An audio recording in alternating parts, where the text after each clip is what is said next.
Hello friends, welcome back to our channel. ఈరోజైతే నేను డర్న్డాక్ లైసాలిక్ face serum అయితే పెట్టాను ఆర్డరు. అది వచ్చింది. నేను మా హస్బెండ్ తోటి అన్బాక్సింగ్ చేపిస్తున్నాను. చూడాలి ఫ్రెండ్స్. ఇది నేను యూట్యూబ్లో దీని గురించి చాలా విన్నాను. ఫేస్కి పిగ్మెంటేషన్ ఉన్నా, డార్క్ స్పాట్స్ ఉన్నా అన్నీ పోతాయి అని చెప్పేసి ఇది బుక్ చేయడం జరిగింది. సో చూద్దాం ఎలా వచ్చిందో. సో చూడండి, 10% గ్లైసాలిక్ యాసిడ్,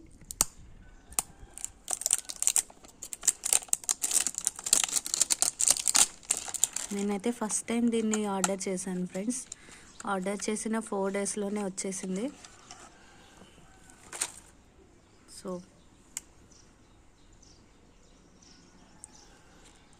ఇదనమాట. అయితే డర్న్డాక్ 10% గ్లైసాలిక్ యాసిడ్ పీలింగ్ సొల్యూషన్. దీన్ని యూస్ చేసి రిజల్ట్ ఎలా ఉందో ఖచ్చితంగా వీడియో షేర్ చేస్తాను. నా వీడియో కనుక నచ్చినట్లయితే లైక్ చేయండి, షేర్ చేయండి, అంటే సబ్స్క్రైబ్ కూడా చేయండి.